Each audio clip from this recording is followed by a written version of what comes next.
Hello and welcome to the Nintendo Pipeline Podcast. I'm your host, Jared, also known as One-Up Muffin on the Discord, and with me today is... It's CMM. Hi, I'm Clay. Hello, Clay. Today is a special episode because Clay has just gotten back, or maybe is still at? No, it's Nope, just gotten I'm back. I'm home, thank God. Yeah, it's just gotten back from PAX East. So we're just going to find out some of the cool things he saw. And there's just two housekeeping things I want to go over first. Is that tomorrow there is a 10-minute, as of this recording, there's a 10-minute Breath of the Wild 2 video. I don't know if we'll be doing a pod on that yet or not. We'll see. And the second part is that today, as of this recording, the 3DS and the Wii U eShops are down forever. So I just want to pour one out for those. Pour one out. Moment of silence. And with that Moment of moment of silence is silence over. aside, all right. So I guess being a Nintendo podcast, let's start with what you saw from Nintendo. I guess just like I guess did you have fun? Oh yeah. So they did things a little bit differently this year. Usually they'll have like some current and upcoming games to demo. And they always give like some fun like swag like pins and bags and stuff. This time they were kind of split into a couple different things. So in the lobby there was the Tears of the Kingdom photo op with the giant Link statue, um, which I think was at Nintendo Live last year. If anybody was watching that when it was happening in Japan, so you got in the line, you got Tears of the Kingdom pin with My Nintendo and 50 points, and then you got to take a photo with with the statue. Statue is gorgeous, by the way. Oh, that's cool. It's like lit up and glowing and stuff, like his hand glows and like it was cool. There's like the Tears of the Kingdom backdrop, and there was the TV with like the latest trailer playing on it the whole time. So like that was like right there as soon as you walked in the door. Do you think Down, that's like their big game for the year? yeah. It's not wasn't playable. Personally, I think all of us agreed that we're there. That like I talked to, we were pretty happy it wasn't there because it would have been an absolute rampage. Oh yeah, it would have been like hours and hours of waiting. It just would have been such a hassle, and and as much as I think it would be amazing to have that game demoed, I think it's better that you don't do it at PAX. Yeah, that makes sense. But so downstairs, their main booth was the Nintendo versus Arcade. So again, usually they do like their booth is like, oh, like you go in and you try current and upcoming stuff out. They usually have an MC hosting, and there's like a stage, and there's like giveaways and stuff like that. Wasn't like that this year. So it was kind of two parts. So the first part is it was a short My Nintendo line to get a Splatoon 3 drawstring bag. And I believe you also got 50 platinum points with that, which was nice. The main line was to get in the booth. And so when you get in the booth, you play 4 games. There was, I think you start with, what did we start with? I think we started with Mario. Yeah, we started with Mario Party, I want to say. And it was 2 mini games. It was Pushy Penguins and that Beanstalk game where you're like jumping on the leaves to try to get as high as you can. From Mario Party. Yep, Superstars. So pretty much the theme of the booth was like friendly competitions with like the people that you were playing with, whether it was like people that you were with or like random people. I played with this guy who was a random guy. So we did that, and then they give you a pin for that game, and then you move to the next station, which is I want to say it was Mario Golf, which was just a round of battle golf. Again, versus other people that were there. Yeah, again with the same group that you had pretty much. They gave you a pin. They moved you to Yoshi's Crafted World, which was a versus match, but it was one of the Go-Go. It was called Go-Go Yoshi. It was one of the Yoshi giant robot levels where you like blow stuff up.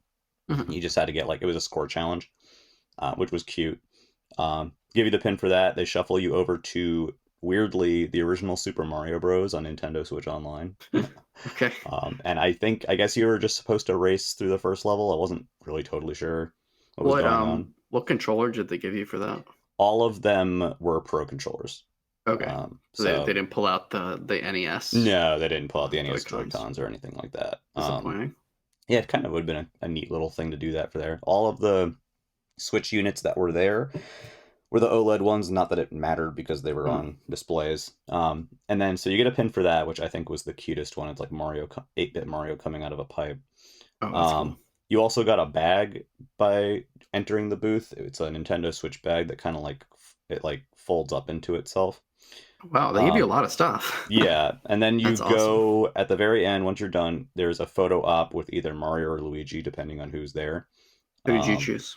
well, we couldn't really choose. It was just whoever was Oh, there. Like they swap out. So I got mhm, one with Mario. I got a mhm. picture of Luigi, but not with him. Yeah. And they had a little thing too, where like if it wasn't like if people weren't using the Mario photo up at that moment, like you could be like on the side and like get a quick photo with him, which was cool. Mhm, Um, so yeah, that was that. That was the main booth, and then they had a third section all the way in the back near the PAX Arena, which is pretty much like when they have like live tournaments and stuff mhm, at PAX. They're shown there.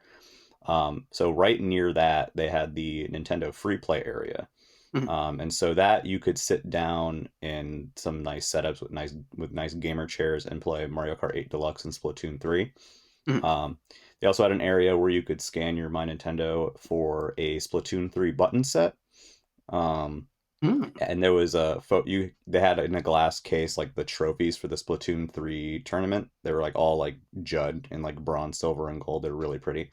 mhm. And you can also scan a QR code there to enter for a chance to win a Nintendo versus Gamer Chair on My Nintendo. It was like a 10 platinum coin, entry per day. Mhm.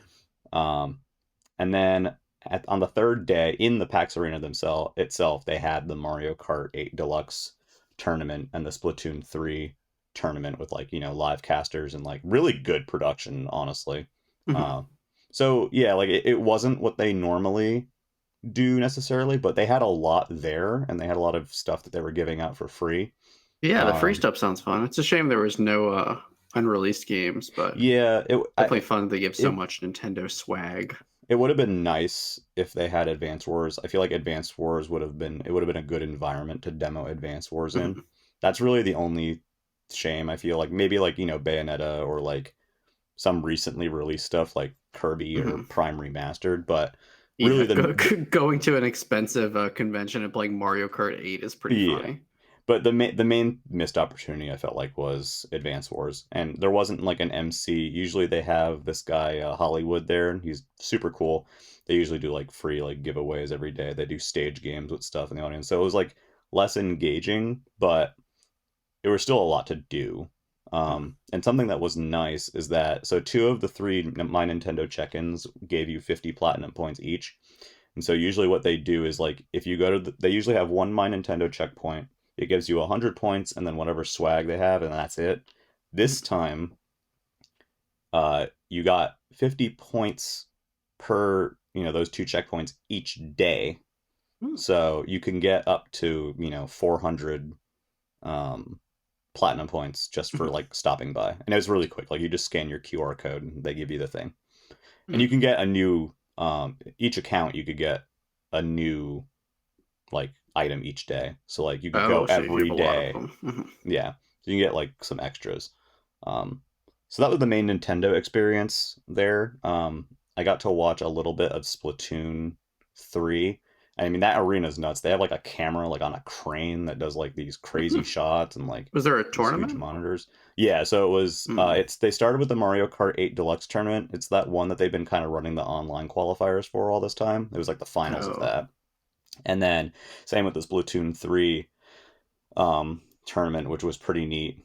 They had Nine Hole Grains there on commentary. They had I think his name is Jordan. He's in a lot of Nintendo tournaments. They had the announcer's desk and all of that.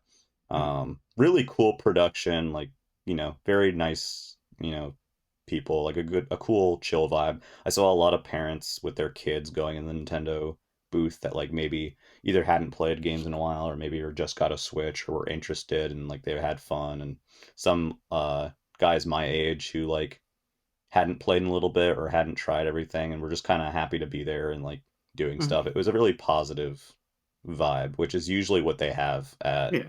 PAX East for Nintendo stuff. They're usually the most like one of the more wholesome booths. Mm. Um, and of course, besides Nintendo, there was plenty of other stuff. Yeah. Let's hear about some of these. I know uh, you have one thing I really want to hear about. Okay, what is it? Let's start with that. I'm going to ask you about Mina the Hollower. I'm glad because so that game and Antonblast, which I'll talk about later, were Also looks basically great. were my two games of the show. Like they were tied. Mhm. Um, I maybe would give the slight edge to Mina, but like they were so good. So Mina, as a lot of people know, is like kind of like Link's Awakening. It's a top-down game. The combat is very similar to it. It has a Game Boy Color look to it. Mhm. The main thing with Mina is that by default you have the like a Morning Star, like a whip, like in Castlevania. Um, and then Mina can also uh, bury underground at any time when you jump. So that plays a lot into the level design and the movement of the game because you can dodge a lot of stuff or go a lot of places because of the burrowing mechanic. You can only stay burrowed for a few seconds. Mhm. Um, so one thing that was nice is, for example, for platforming, if you were burrowed when you're like going towards the edge of a platform, like it'll auto unburrow and jump for you. Oh, that's It's nice. a game. I said this. Um, I was actually talking to the Anton Blast dev, one of the Anton Blast devs when I was there, and I was saying to him that both that game and Mina are games that you look at them and you know how they feel. Like you pick Mhm. up the controller and you already know how they feel, and they don't betray that expectation. So everything that about Mina that looks as slick as it does and looks as intuitive as it does, it is. Mhm. Um, they also had um, the two stretch goal weapons there, which was like dual knives and like this big hammer. The hammer I didn't really get, and I also didn't play with that much because it was a very time limited demo. It was 15 minutes. Mhm. Makes sense. And it was not like I wasn't getting it quickly enough, and the game pushes back at you. Yeah. So instead of like, dying 30 times to try and figure out the hammer, I just stuck with the knives and Mhm. the Morning Star. The Morning Star works how you would expect. The knives you can do quick stabs with, and if you charge it, you can throw it at an enemy. But if you throw it at an enemy, you have only one knife and you stab slower until you pick the other knife back up. So it's neat. It's like a neat, um, gameplay mechanic, and that's not including the sub weapons. Mhm. There Like was Castlevania type sub weapons, correct, or yeah. So you pick up like energy that it costs to throw out sub weapons. There was a throwing axe like Castlevania, which I actually got and then died, so I didn't get to Mhm. use. And then there was another one that was more of like a boomerang type weapon. I don't remember exactly what it was. Um, the checkpoints are like little burrow holes, and when you reach those checkpoints and burrow in them, you go to like Mina's like kind of like lair, and that's where you can change like your main weapon. So like if Mhm. you are done with playing with the hammer, you can change to like the Morning Star or whatever there. There's other stuff too that I didn't mess with because it was just, too little time, but there's a whole thing where it's like you collect bones and lots of like items, and when you die, the enemy that killed you or the enemy closest to where you died like gets that stuff. So it's kind of like Shovel Knight and Dark Souls where you have to go Yeah. back, kill the What's it thing. called? A recovery mechanic. I forget what the Yeah. proper term Yeah. is for that. Yeah. You also there's this bone system which I didn't really totally get to grok. Like there was several things I didn't really get to grok. The bone system was one of them where like if you get enough bones, you bone level up, and Mhm. it basically makes your it seemed like it made like your main weapon better. I don't know that for sure because I was so bad that like I Yeah. boned up maybe like a Do the couple times. bones you lose them all on dying, right? Correct. That's kind of like And the can you souls recover mechanic. them like the souls, or are they just gone? Yes. Yeah, you recover them if you kill the enemy that they like get transferred to, pretty much. Yeah, Um, but obviously, if you die before you get to that, then those are gone. they're gone forever. Yeah. Yeah. Um, and then they had these flasks, which I remember like in the gameplay like videos, like I remembered like back then I understood what they did, but for the demo I didn't. Doesn't They're really like tell Estus you. flasks. They're like Estus flasks, but it's not like so if you use them when I think it's more like temporary health. Mhm. So like if you I pretty much and again I wasn't paying too much attention because again this demo was very quick and like I was just trying to get as far as I could. Yeah, you It want to looks see how like much you can. when you take damage essentially you have kind of like in a fighting game like in Street Fighter, Mhm. you have recoverable health. So it's like, you know, your main health goes down and then there's like a lighter part of the bar that's still there. Yeah, And in Street Fighter, it's not you fully know lost. attack and kill attack and like defend or whatever, and like you'll eventually build it back up. In Mina, I don't know if it was also that, but you use those flasks, and I believe that's what like will recover that health for you. Yeah, that was also a mechanic in Bloodborne. If you played that. Yeah, okay, I didn't because I'm bad at Souls games. Yeah.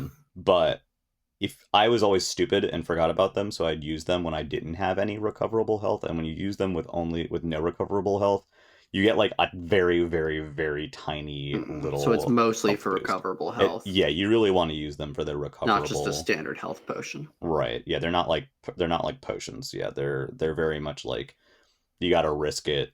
You know, you can either, you know, be swift and use it there. And you can't just like push the button and you eat it. Like you have to hold it and you're prone, you know, while Mina Mhm. does the flask or whatever. Yeah. Was the demo like in like a dungeon, or is it part of the overworld, It or is was it hard to tell? from what I could tell, it was the beginning of the game. Okay. So you start out in this early game area, and you make it to a like small like splash screen sort of cutscene screen pretty quickly, Hmm. and I believe you're in the Boneyard. It's apparently a version of the backer demo, like an updated version of the backer demo. Not Yeah. the I back. thought I backed the game, but Yeah, then I I'm didn't. sorry, not a backer demo. They had a demo on display at some events, and it's like an Oh, updated okay. version of that. Um, the main new thing was that they added the stretch goal weapons um, to Oh, so that. they reached all their stretch goals, right? I believe Well, so, or at not least a quite. bunch So of them.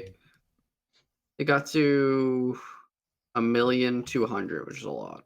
Yeah, 1,200,000. The only stretch goals they didn't get were 5 starter weapons and an additional level. yeah. So you have three starter weapons pretty much, which is still great.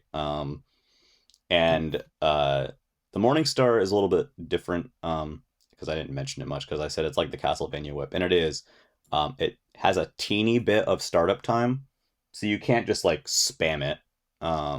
So you have to be a little bit more thoughtful. A lot of the way the game works and the combat and like the challenge of the game is really spacing. So like making sure that you're hitting enemies, but like being able to get far away, you know, far away from them when they attack. Yeah. um, there's also a lot of stuff where like you can really speed through an area if you burrow and you know where to pop out. When you Mm. travel underground with burrowing, you move very fast. That's Um, like a high skill yeah. So like part of the game. when speed runs inevitably happen, you're going to be seeing people zooming around and popping out at very specific places Mm. to go fast. And like there were many screens that really took advantage of that. One of the earliest ones is like a screen with like those rolling spike bars like you'd see in a Zelda dungeon, Yeah. but you can burrow underneath them. So like you know, Can you you can either jump too, or you can only jump from yes, a burrow? you can jump. So basically you burrow from a jump. Oh, Um, okay. You jump first, then burrow. It's not like correct. burrow, then jump. Okay. Right. So if you just press the button, you jump. If you hold the button after you land, you burrow. And then when you release the button, you'll pop out, or the game will auto pop you out after a few seconds. There's like a little flash effect, and then you get popped out, so you know when you're gonna be popped out. And So it you felt can't just burrow. You have to jump to you burrow. have to jump to burrow. Okay. So there is a delay for Mm. that. You can't just instantly burrow in the ground. You need to jump. And there are elements that are designed to take advantage of the jumping as well because they go hand in hand. So like you have enemies that are attacking you or rushing you and like you can try to fight them, but it's safer to like hit them and then like burrow and go away, or you can Mhm. jump over certain attacks or jump over certain obstacles, or you can go underneath them. Some are just one or the other. And then there's expected stuff like, there's certain like walls that you can burrow underneath. You can't just walk through them, right? Like secret walls, or are they like just Some kind were necessary for progression, mostly I think of? just showing how it worked. But yeah, there's like secret areas that you can And burrow under the wall or door or whatever to get into. it's a screen by screen game, right? Like, It is a screen by screen game, but I'm trying to remember. So again, it was so fast and furious and such a blur. The screens were use not necessarily Game Boy sized screens. yeah, They are I bigger. see one of the boss rooms that actually does scroll. Yeah, so there is some So scrolling in the it can screens. scroll, but a lot of the screens are Yeah. more like Link's Awakening style Zelda. Yeah. So it's like, but basically every it is very room based. Yeah. Um and Yeah, I mean the combat was fun. Like it was simple but fun. It was like kind of like Link to the Past, but with a bit more depth to it. Excuse Yeah, me, it Link's definitely looks Awakening. like faster than Zelda combat The game in a is good way. fairly challenging in that it's very easy to get beat a lot if you fumble around, especially with the burrowing. Like you pop out at the wrong time, and then you go back and try to burrow again and go somewhere else, and you mess up and hit something else, and it's like a chain effect. You don't have you have invulnerability frames, but you don't have a lot of them. So that you will die very quickly, and that's what happened to me. I managed to murder myself so many times. There was one particular room I just want to talk about real quick that had a very fun mechanic, and it's another part of the burrowing mechanic where if you burrow under certain objects and then jump up, Mina grabs the object Oh, and that's then you cool. can throw it. So there's like boulders and stuff, but the dungeon that I was in had like these Medusa statue heads that you needed to burrow under them to get them. So on the way, there's enemies and obstacles that you can burrow through and hop through very swiftly that way. But when you're holding the giant Medusa head, you can't burrow, you can only jump. So it changes how you have to get back to the start of the area to put it on the statue head. Yep, makes sense. So it's It's a very fun fun like mechanic. that. There's a lot of fun stuff with that. The level design really stuck out to me. It was very thoughtful, very interesting. There was one room that initially kind of looked like almost like a mess to me, like it didn't make much sense, but it was actually like you could just go so many ways through it with like your burrowing and jumping and stuff. It was very interesting. So again, 15-minute video. They had for the press, they had an hour-long demo. Um, Oh, that's cool. And I did cool for not them, not for you. get to play it. I talked to some of them who did play it, and they really enjoyed it. It was the same demo, just not time limited to 15 minutes. Um, but absolutely fantastic game. If anyone is like on the fence or like worried about it or like not sure, like don't be. I'm telling you, it is like everything felt right, looked right, sounded right, played right. Like it was fantastic.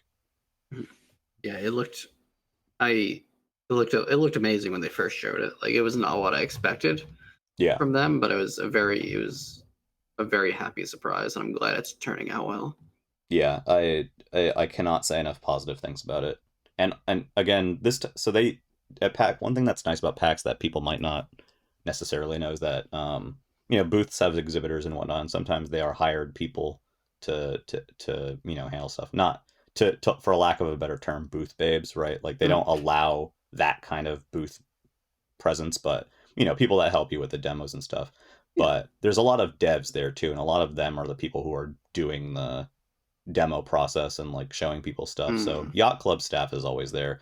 I Oh, usually that's get the awesome. chance to talk to them. I didn't really get to this time, but they're always there and so nice and so cool. So um, it's a fun opportunity for that too. Yeah, I really want to get to PAX East sometime. I've only been to Unplugged, but it's Yeah, that's a lot of fun. it's a little different of a vibe, but yeah. Yeah, for sure. Um, are there any other games that you personally wanted to hear Uh, about? Honestly, the other one that you were that you want to Okay, talk about. Antonblast. So Antonblast was my other game of the show, and before I talk about Antonblast, I just want to talk about this awesome thing. So the Anton Blast devs, I think it's Spirit Sphere. They were in a little. This was like the best like corner of PAX East. There are four booths, all next to each other, and I guess they all like know each other. So there was Antonblast devs. There was a dev for this Toad like skateboarding game that I didn't get the chance to try. I Toad can't remember the name skateboarding. of, but he was very nice. Um, there was another booth that was I think it's called Reveal. It's this 8-bit ish game where you play as like this golden knight. And I sadly didn't get to try that either. But they were What kind very of game does it nice. look like? It's like a Or side scroller. okay. It kind of almost has a like a ZX Spectrum look to it. I can't believe I just Oh, I said love that kind of ZX. look. What was that called? Revialt. I'm gonna look real quick while I talk to see. I have so many like pamphlets and swag pieces and Hmm. documents and stuff that it's like it's I did so find the frog game. Ollie Frog Toad Skater. yes. What does it That look guy like? was super sweet. I adore that guy. You got to draw a frog at or a toad at his booth and on a sticky note, and he posted them up everywhere. Oh, that's great. And then the other one that I really want to shout out is called it was a game called Cursed Crackers. The For whom the bell toils. So it's a pun on the frog, the bell, whatever. I never remember the name. The Onuma game on Game Boy. Um, Wait, what did you think that was a reference to? For whom the frog tolls, I think, is the Onuma game on Game Boy. That's like Link's Awakening, but not. It's not. It was But never localized. do you know what that's a reference to? I forget. There's For Whom the Bell Tolls. Yeah, yeah. Yeah, which is So a that. old story. Um, but yeah. So this is Curse Crackers, for whom the First bell Cracker, toils. For whom the bell toils. which And I'll is talk. a pun on For Whom the Bell Tolls by Yeah, Ernest Hemingway. perfect. That's because I'm not cultured. So cool. First Um, Cracker. but and I'll talk about them later. But everyone in that booth in that area was super cool. And they had this thing where if you visited each booth or like tried out their demo or whatever, there was this little art sheet that you had, and they would draw a little doodle on each corner of it. And then Mhm. when you got all four, they'd give you this cute pin that like had art from all four games on it. But I kept telling people to go there because it was home of some of the coolest stuff that was on the show floor. Yeah, this Curse Cracker game looks like another Game It's Boy Color it's style very game. Game Think Boy like a Color Shantae Shantae or look. a Yeah, yeah, I'll talk about that later, but that they were all yeah, in the same area. Anton Blast, their booth was constantly packed that weekend, and this was a small makes sense. space, so it wasn't there wasn't a lot of room for sitting in line. And the demo is reasonably lengthy. Okay. Um, so this game is amazing. It is so mechanically rich and interesting, and the level design really serves that. Your main thing is that you have a dash. That's like on, like your B button or whatever, Y button, whatever you would use as an attack button on a Nintendo controller. Yeah, And so that charges your bearded dude with his hammer. And Mr. with Anton. Mr. Anton, yeah, Mr. Anton Blast. And so you hit an enemy with that to attack it, and that kind of adds to like your combo meter. Now, when you hit an enemy, if you tap the button at the same again as you hit them, you kind of get another boost. Hmm. So you can kind of chain stuff like that. You have your hammer swing where because you can jump, and you can jump fairly high but not super high. So to do your hammer spin, you jump in the air and then press the hammer button, and you do the swinging hammer, almost like a Kirby power. But when you hit the Mhm. floor, you bounce, so you can go higher, and of course that can kill enemies too. Um, those were the two main mechanics, and then there was also I'm trying to think. Was there another attack? The last attack was no, I'm sorry. It was just those two. Mhm. So if you want to go down like a pipe, quote unquote, in this game, they're manholes. So you have to like hold down and press the. You have to jump, hold down, and press the hammer button to go into the hammer spin to like slam the manhole open. Which was kind of neat. The enemies and art is so nice. It's a combo, I would say, of Wario Land 4 and Yoshi's Island in terms of visuals. Mm, The makes backgrounds sense. gave me some Yoshi Island feelings in certain places. It And also has. Oh, go no, on. go ahead. I was saying. I was looking at the trailer. It looks like it also has some of like the foreground, background, Yes. like a Yep. Virtual Boy game or like a Mutant Muds or something like Yes, that. it's very much like Mutant Muds, and of course Wario Land, or VB Wario Land. Hmm. You step on a platform, and that will launch you into the background or foreground. And there's a lot of stuff that goes on with that. Hmm. The level that I played was just so they had two levels. You chose one at the title screen. One of them was the easier level, like the intro level, and the other was a harder level. Um, these levels are not just, it's like Wario Land 4 where they're not simply left to right. You can Hmm. start that level by going to the left. You may not necessarily be able to proceed quite the way you want to yet, but um, there's a lot of different rooms, and rooms that you wouldn't expect too. Like one, I fell down a hole and I thought I was dead, and it actually brought me to another room. So there's lots of secret rooms and like Hmm. alternate rooms, and all the rooms have names, which is kind of cute. Um, Basically, as you go through the stage, like dealing with enemies and you know hammer spinning and jumping, you have a combo meter that depletes, and part of it, I think, in the long run is going to really be like nailing that movement. You collect lots of coins and stuff like that, but similar to Wario Land 4, which has those chests with like the little diamonds in them, the Hmm. diamond chunks. Each level in Antonblast has four detonators, Hmm. and I believe they're card suit based. So there's heart, spade, club, diamond. And when you jump on the detonator, all of the blocks that match that detonator, so like there was like one that's a diamond, so like all the diamond blocks will blow up. In Hmm. certain areas you can't get to until you detonate, So, do you have the to thing. detonate all of them, or you You just detonate do. one? You have Okay. to detonate all of them. And is it time based? Like once you detonate them all, do you have to like So run back like in Wario Land 4? once you detonate all four of them, you will be able to access this thing that looked like a potion with a mustache. I could not tell you what it was. I don't remember. And that starts the timer The Wario thing Land from 4 Wario Land timer. 4 where you need to Yeah. race back. And another set of blocks, kind of, how Wario Land 4 has those, like, what are they, frog blocks, I think? That, Yeah, like, that fill in after yeah. you hit that thing to So make it harder this, going back. it's different. Instead of filling, they unfill. So Okay. you go, and again, you go through an alternate route, and stuff happens. So it's like the Mhm. main level structure. And there's lots of hidden stuff. Like there's smashable walls that lead to hidden areas. There's stuff that you need to do, like pretty particular jumps, or you need to like jump from the foreground or the background in a certain way. Mhm. Um, Really cool stuff, a lot of optional stuff, lots of stuff to break, boxes and chunks and all kinds of fun stuff. Mhm.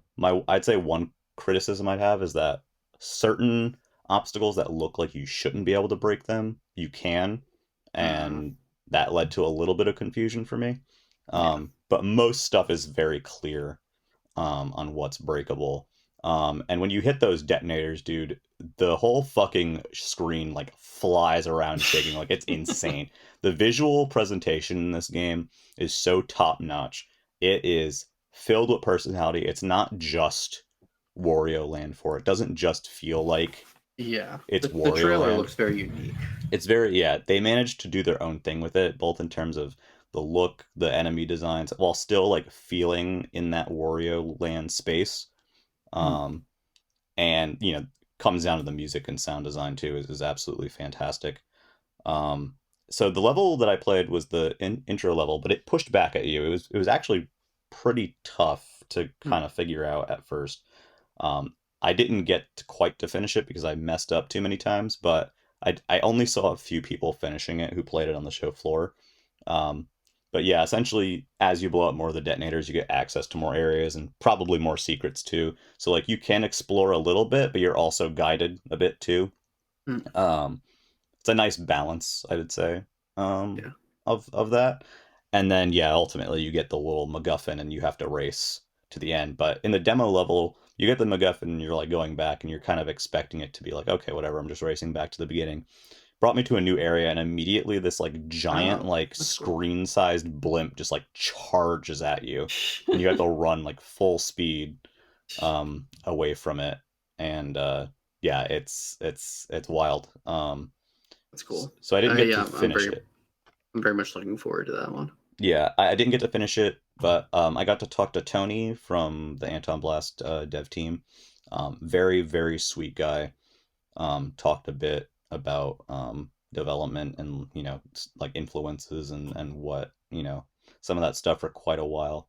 Mhm. Absolute sweetheart of a man. They've been working really hard on this for a while now, and it should be set for this year finally. I mean, it seemed very polished.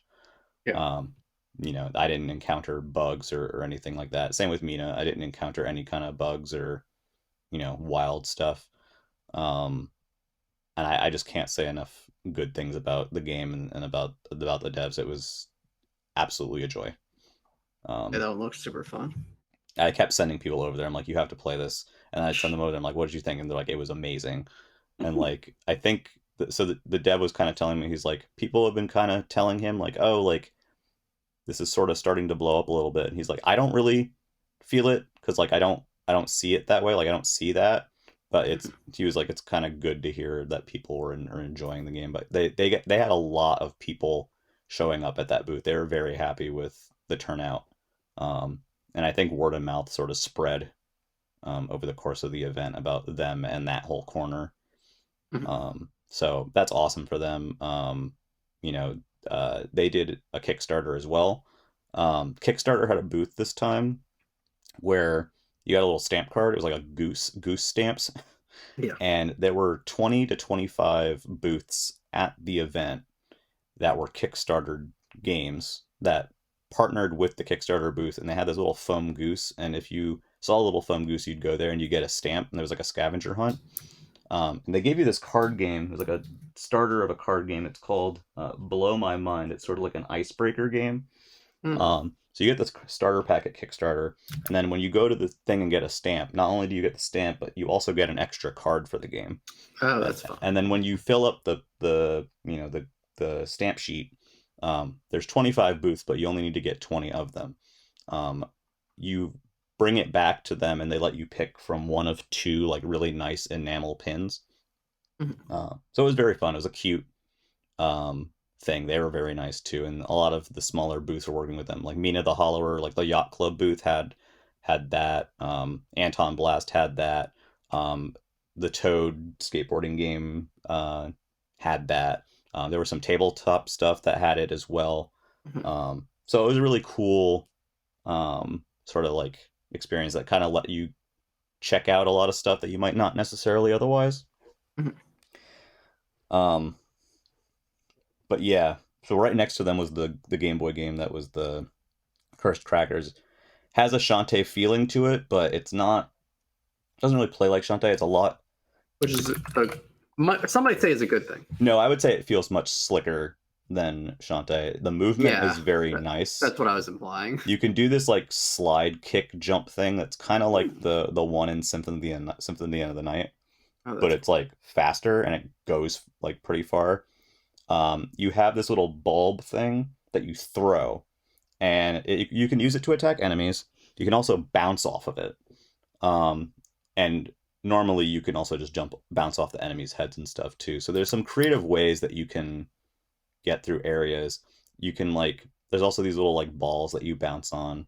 Um, it was very like it was definitely easy and welcoming, but it was one of those games where like it's you move very swiftly and it's very satisfying. The level that was there was reasonably lengthy for what it was. It was a very simple game, but it was very polished.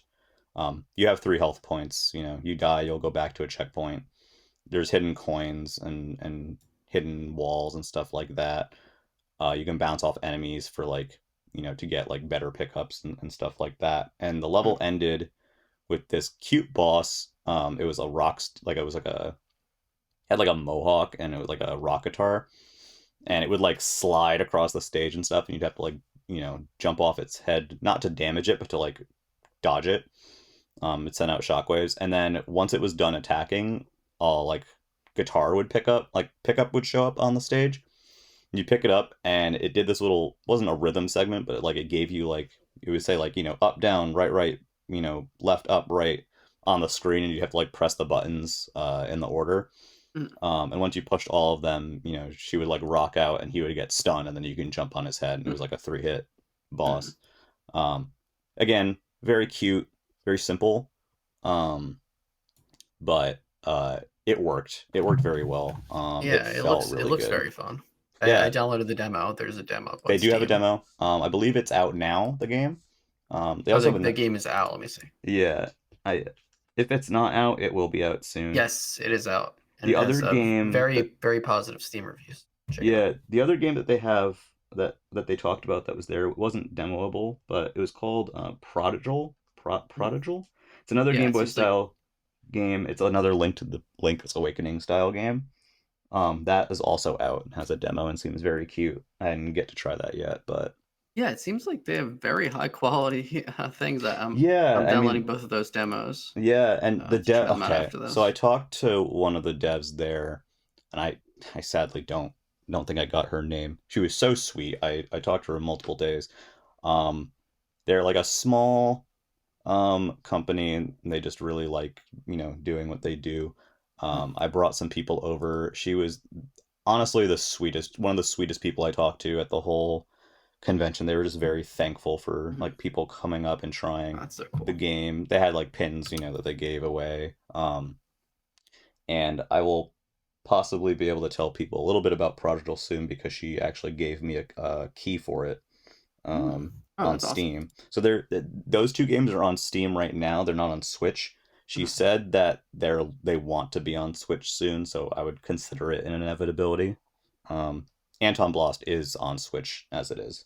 Yeah. So if you are holding out for Switch versions of those, like they are trying to make it happen. Um, so definitely stay. It would. I mean, it's a Game Boy. They're a Game Boy Color aesthetic. It fits perfectly. Um, so that was one of my favorite little areas in the whole show floor, and there was just so much on the show floor. I guess I could talk a little bit about just about the area, like the event in general.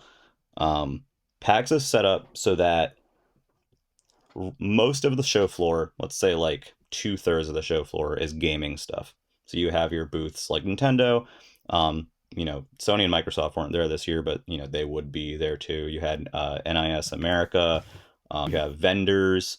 From local game stores to places like Limited Run Games or like Devolver with like their merch and Fangamer.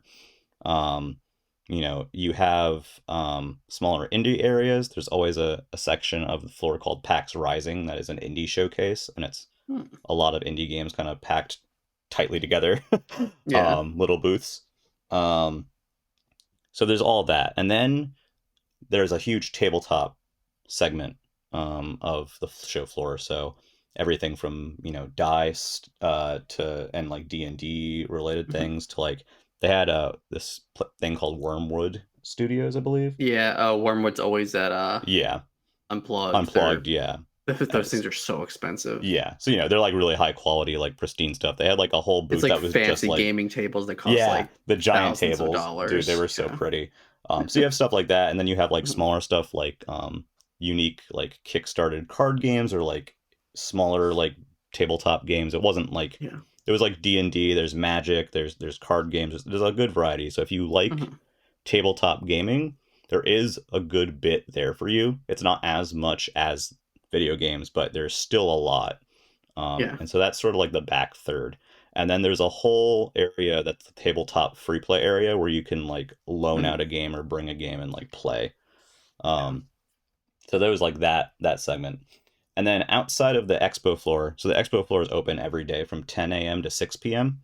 Um, but there's stuff going on out around the convention center as well. So there's panels in the different theaters. I didn't go to any this year, but that was where like they had the Yoshi P like Final Fantasy 16 panel this year, Mhm. um, and stuff like that. There's the Jackbox games area where you can play Jackbox with everybody. There's a Just Dance like dance stage, which self-explanatory.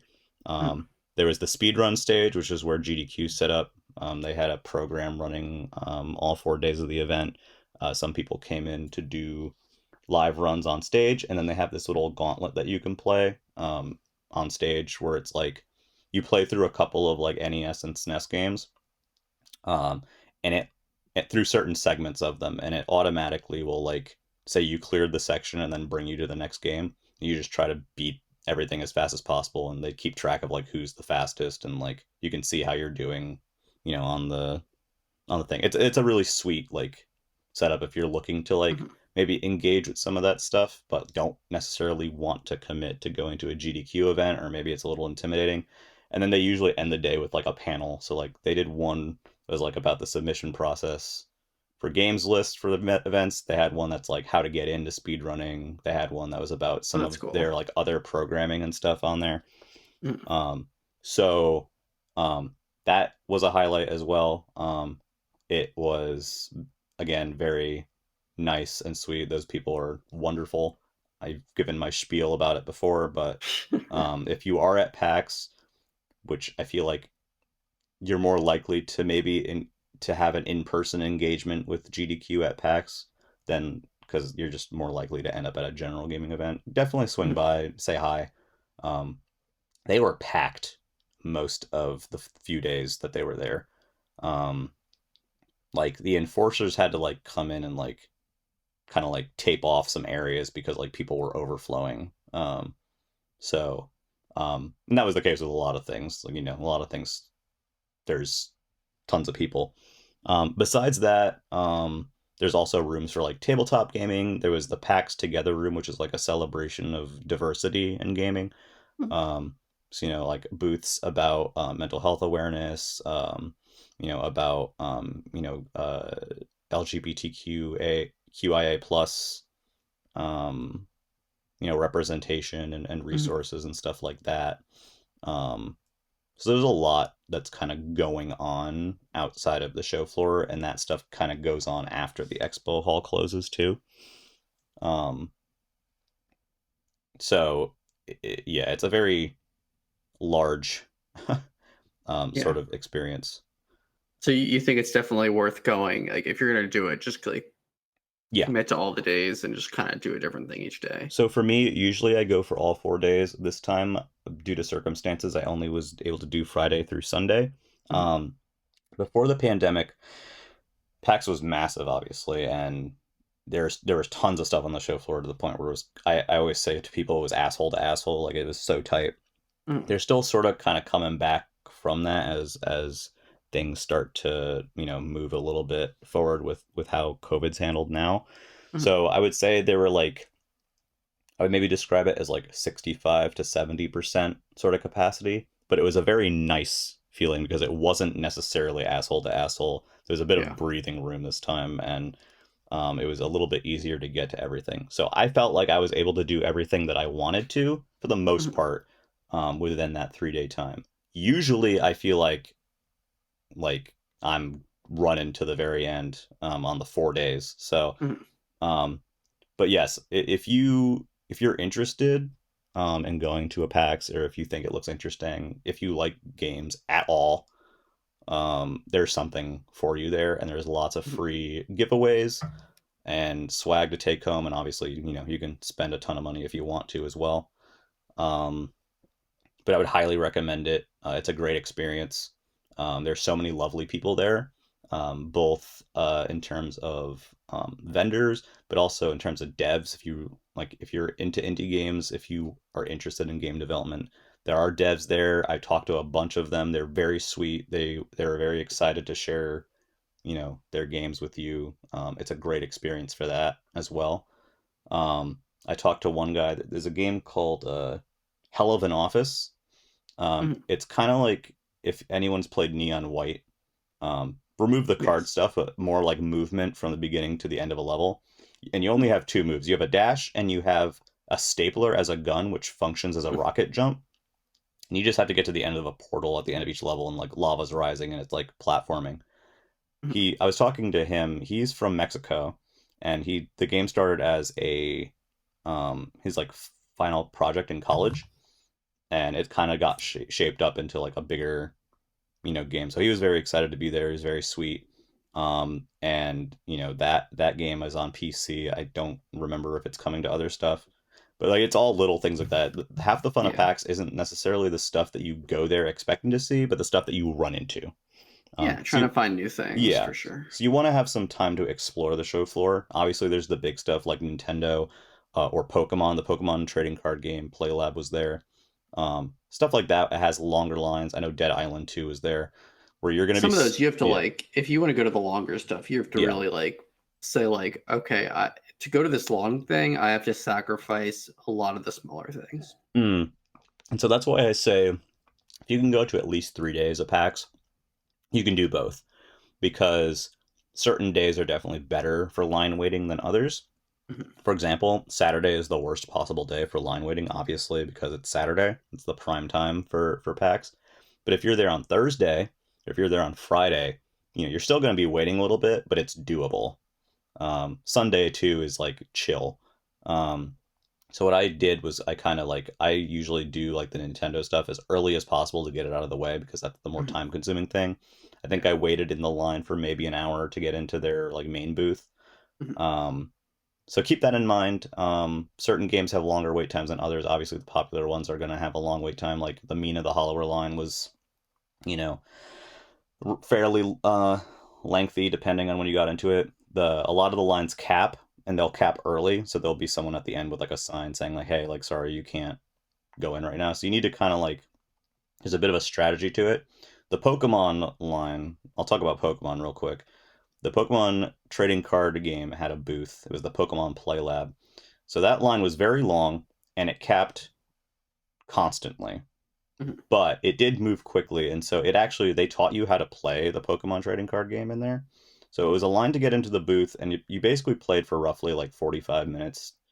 And you went through like three basically like mock games with a Pokemon like teacher essentially who taught you the basics of the game. And Yeah. it's like basics at first, which Mhm. was good for me because I've never played the game, and I'm stupid at card games. So sweetest people, okay. You can go in with a group. You can play with random people, whoever's there. They walk you through the whole process. They have like pre-made decks and stuff is set that's really helps you like understand how to play the game. There's Pokemon staff, like professors that are around too that you see they were wearing like lab coats and had little Pokemon perched on their shoulders and stuff. It was very cute. Mhm. So you went through three sort of like lessons. The first one was like I guess they have like a variant of the game that you can play that's like a Pokemon catching game, and it's just basically about like attaching energies and like capturing a Pokemon. Mhm. They had a more intermediate one that you did, and then they ended it with like a larger, more standard battle. Like so, the middle battle you just ignored like status effects and just kind of got used to battling. And then the final thing they kind of was like the last they had a nice reference list of like the stuff that you can do and what order you could do it in. And the person that was with you was like with you the whole time, so they would help you out if you had questions. Oh, that's nice. And so you played these three games. It was very sweet, very cute. There was lots of parents, lots of kids, lots of people who have even played Pokemon plenty before. Lots of people who I noticed who were interested, who hadn't played it or hadn't played it in a long time. Mhm. I was with a group of friends, but I got split up for them because I needed an extra person, and I was like, I'll do it. So I played with a Mhm. random guy who was very sweet and very patient with me. And I was like, listen, you know, I don't do well with these. We had fun. So the booth was very big and all the art was very cute. So you had the on two sides you had all the evolutions down the row.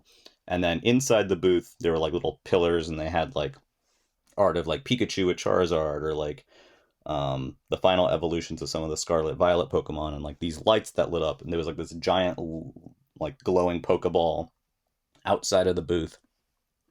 You finish the activity, and again, this was the secret sauce to get you in there. This is why I went in there. Mhm. You go to the desk, and it's basically like, oh, like you finished your first like activity as a Pokemon trainer. So, you get a starter deck. It's a 30 card deck, and you got to pick Mhm. between Greninja, uh, Umbreon, and Lucario. Mhm. And they all had a special card in them. I know the Greninja deck in particular was interesting because the Greninja card that is in that deck normally only exists as a holographic, Mhm, and the one here was non-holographic. So I guess it's technically like pretty rare. mhm. I don't know if I don't really know that I want to commit to the word rare right now, but less common. So you get this deck of 30 cards, and then they give you a Pokemon badge, which was in the form of this really cute enamel pin with like that was like glittery, very sweet. Um, and then you could take like a survey with the QR code on the way out. But they gave everyone wanted those decks, so some people went back multiple times to get like all of the decks or whatever. I just got my deck. I went with the Greninja one because of the neat card in there. I have friends who are Mhm. like into the TCG stuff, so I was like, what one do I get? All that. Yeah, Um, that's cool. Did you but did you like the card game? I Like, actually what liked you? it. Yeah, like Yeah. it started to make sense to me because I'm one of those people that like I'll sit down and you'll try to teach me a board game and I don't want to sit there for 30 minutes to figure out how in God's name to play this game. Like I don't want to listen to the rules and be like, "Oh, we do this. Oh, we do that."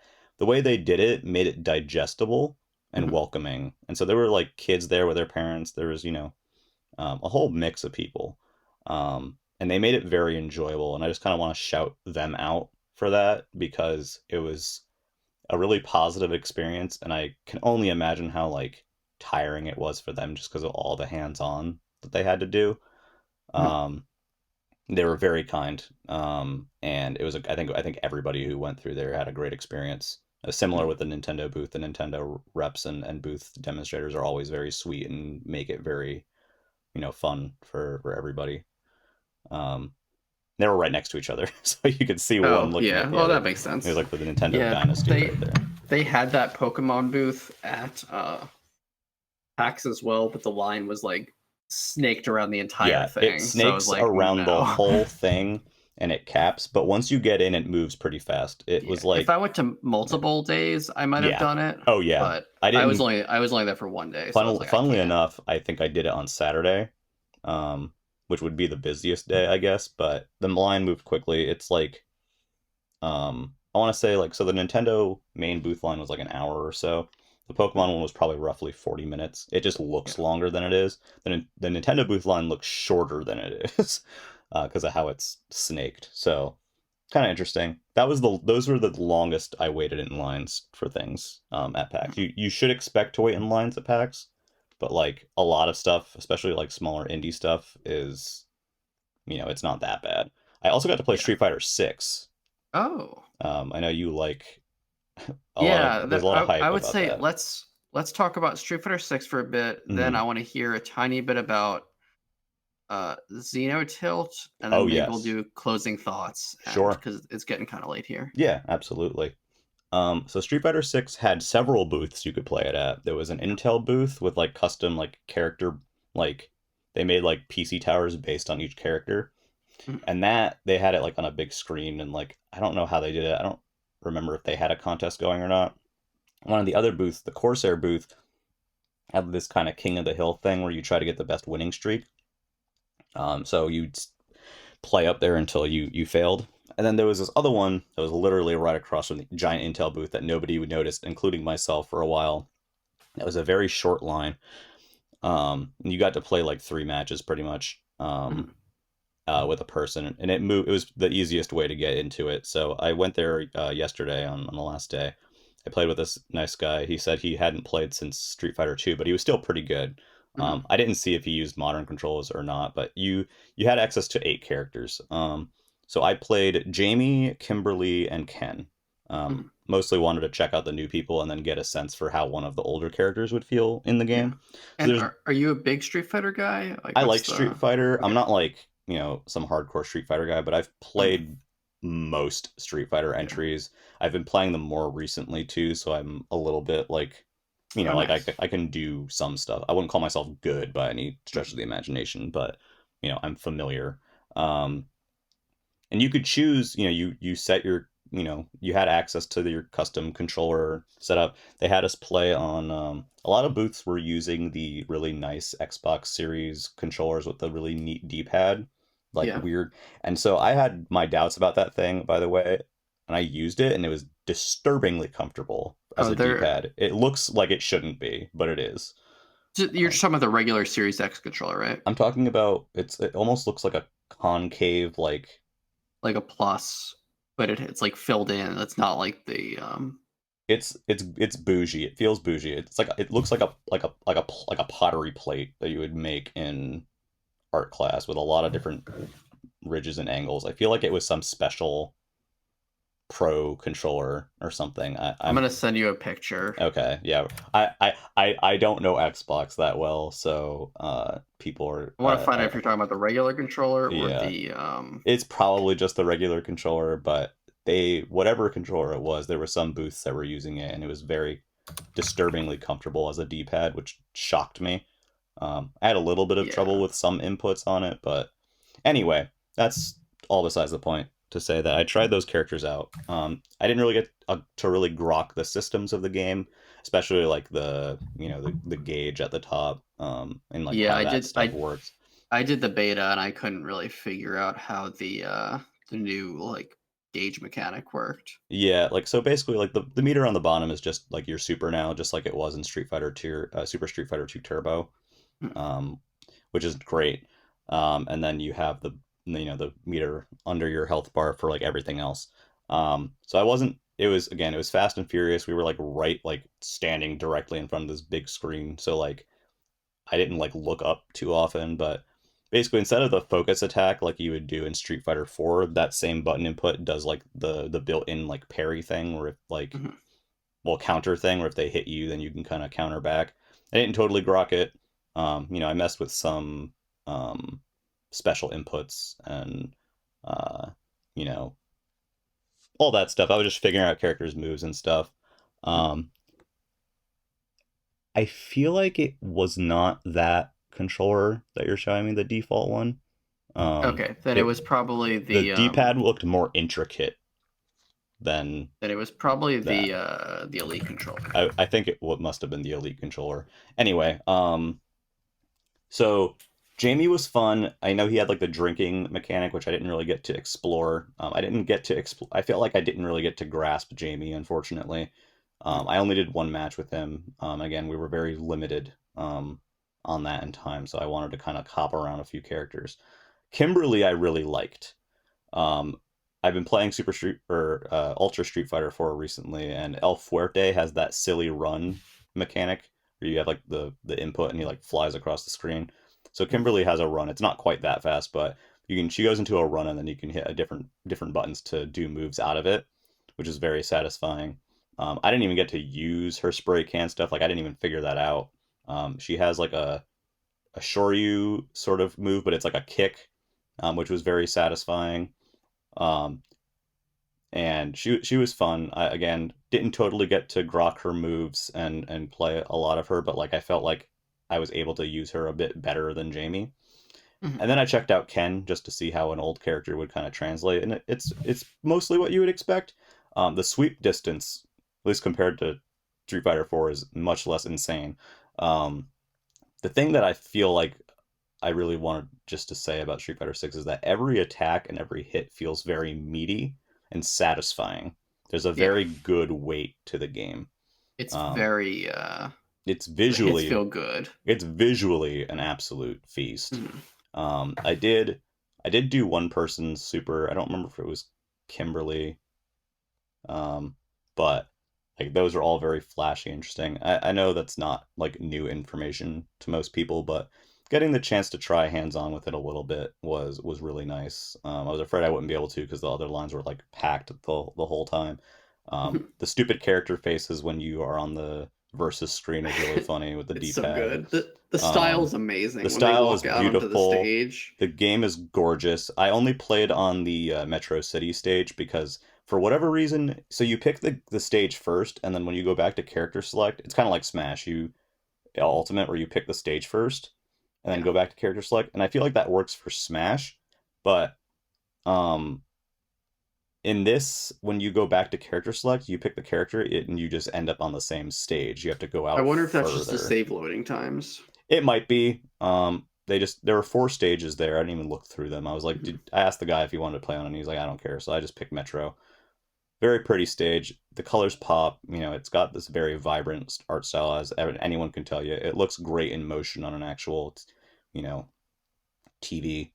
The nice monitors they had at PAX. It feels so good. I'm not gonna be getting it when it launches because I just, there's gonna be tons of DLC and stuff like that, and I just can't Yeah. really do that right now. But I'm very excited for it. Yeah. I I'll definitely I'll really be want to play getting it. I'll be getting that day one because Yeah, I wanna yeah. I mean, get it's back into excellent. fighting games again. Even if you're just casually like messing around and hitting buttons and stuff and figuring out moves, like most Yeah. Street Fighter games, it feels very good and you can Well, kind and of the modern figure things control out. style. This is Yeah, literally the best chance to get into a fighting game if you've even yeah. had 1% of interest. You could do that in the demo. They did have that option Mhm. available. I stick to classic, yeah, Yeah, because that's that just makes what I'm sense. familiar with. But there was this like just an enhanced move. It was like Ken's Shoryu. It was just an enhanced move. It wasn't a super. That had like the flames and like the this like blacks and these effects that look so good. Mhm. It didn't make the game hard to read either. It wasn't like Tekken where there's like hit sparks everywhere and you're like, what in Yeah, God's name is I happening? I yeah. don't I like the Tekken style. It's a little bit too busy for me with that stuff, and Street Fighter is not like that. Mhm. It's just such a game, such a freaking game. Oh yeah, it's so much fun. All right, let's speed around. Okay. Uh, give me a few lines about my pinball, Xenotilt my is Xeno great. Tilt. If you've played Demon's Tilt, it looks it looks like Demon's Tilt. Like, Mhm. as someone who's not tried Demon's Tilt yet but has seen it, if you put them next to each other, I would not be able to tell you the difference between the two. I wouldn't be able to name which one is what. So it's definitely, to me, as an outsider, it seems just like more Demon's Tilt. That's not a bad thing. The game plays very well. It's, one large multi-tiered table with like different freaky enemies and stuff. Yeah, so Um, think like Demon's Crush or yeah, Alien Crush if you Demon's haven't Crush seen and Alien's Crush are like the the obvious influences for inspirations. this game. Yeah. There's some mechanic that I didn't get to really try and I didn't really understand, but apparently if you like do something in a certain way, like you can hold down like the right stick or something, and the the flippers shoot bullets at certain enemies or Oh, that's something. fun. I didn't I didn't totally understand. I didn't get I'm it to into it. really work, but it felt great. I briefly talked to one of the devs. He was kind of like in the middle of something, so I didn't, you know, talk very long. But yeah, I mean, it was just kind of there. You can kind of just Mhm. grab it and play it. It was cool. Easy recommendation for anyone who likes Devil's Crush. Like, Mhm. I guess too, since we're in the speed round of just quick names that I'm gonna name off. Cool games I played. Uh, that Gal Guardians game from Inti Creates. It was the one that was Grim Guardians got renamed or whatever. You switch between two characters. One's a melee, one's a gun weapon. Very good. There was a game by the completionist there. I think it's called Elsie. I'm so sorry if I'm ruining it. Game is very buggy still, but it's a roguelike with a Mhm. lot of like random weapon generation, and you get different buffs and you can like level up, and it's all about like parrying and countering, and there's like dashing. It's a lot to handle. It's tough, but it's really mechanically interesting, and I'm excited to see, where it goes. I briefly met Gerard on Friday. He was very sweet. Um, the NIS America booth, if you played all the demos, you got a lanyard and this really nice pin. So they had a lot of JRPGs. They had the Rhapsody remakes there. They had some of the Legends of Trails games.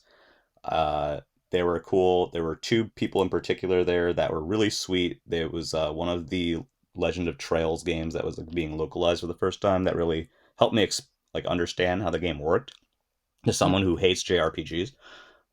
So they were very sweet. Um, there was yeah, there's all kinds of stuff like that through the week. I'm just looking through my fold. I literally had a folder of stuff because you get so many pamphlets and Yeah. stickers. Um, I want to shout out a friend of mine, Evan, who works at Dead Drop Studios. They make the Outbreak games. They're like survival horror um, style games, not similar like Resident Evil or whatever you'd be right at home with.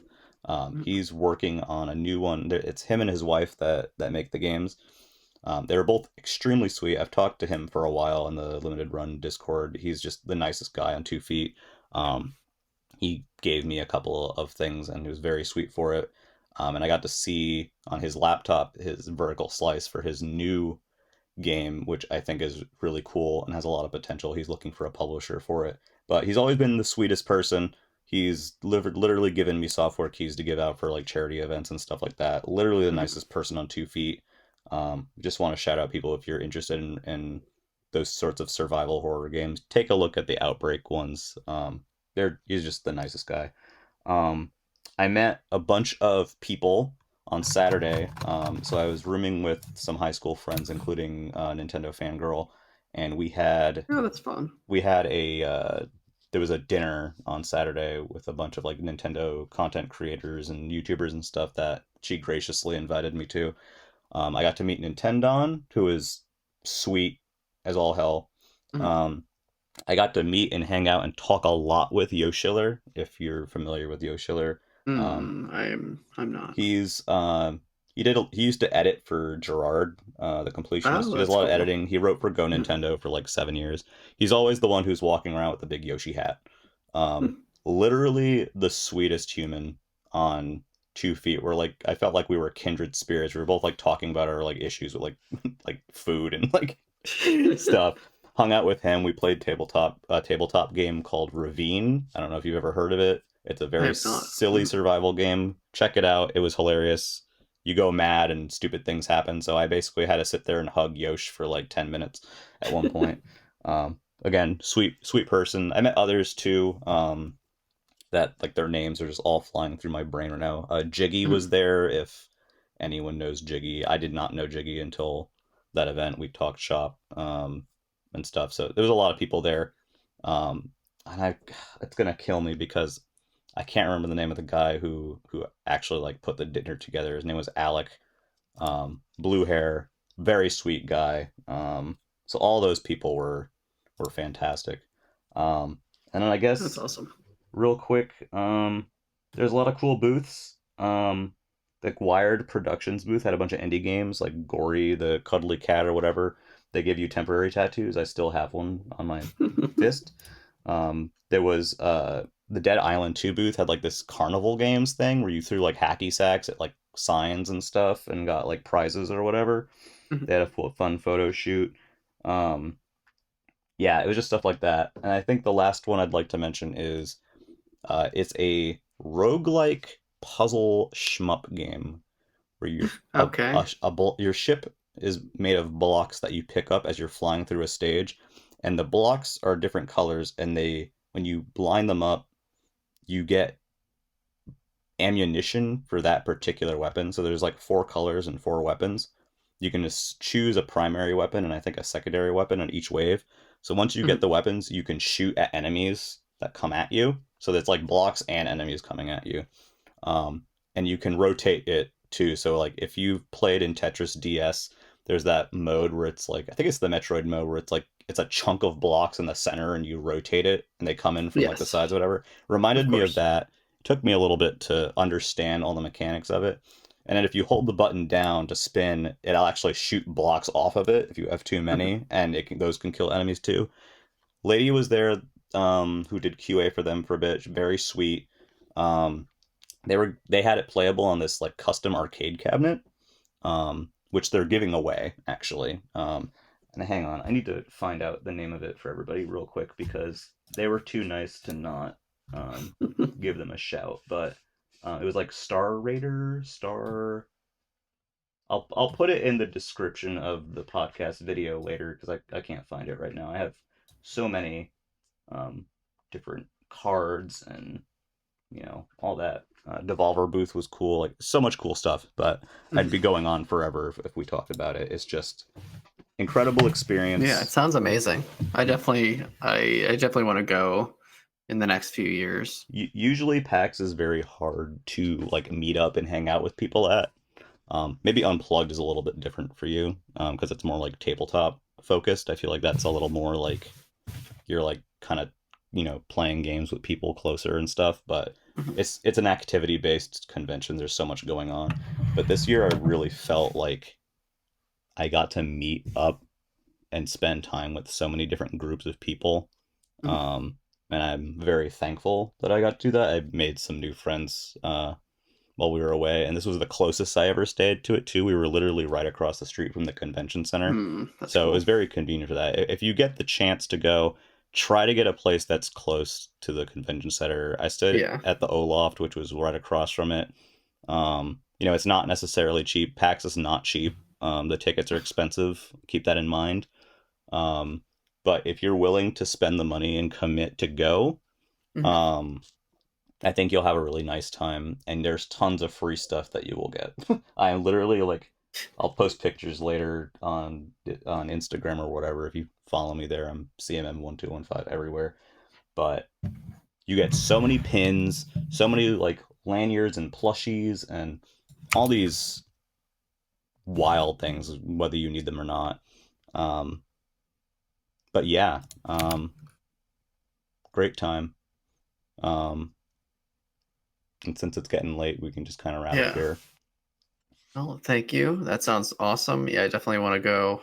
I'll hit you up for tips if I do that. Yeah, please, anybody who's listening to this, if you are interested in going to a PAX, I've never been to a PAX before, you're kind of wondering how it is or like how to do it or like, if it's worth it or, you know, if you're whatever you're looking for out of it, basically, please feel free to hit me up anytime and I can kind of give you a breakdown. Maybe we can help figure it out if it's something that you would really enjoy.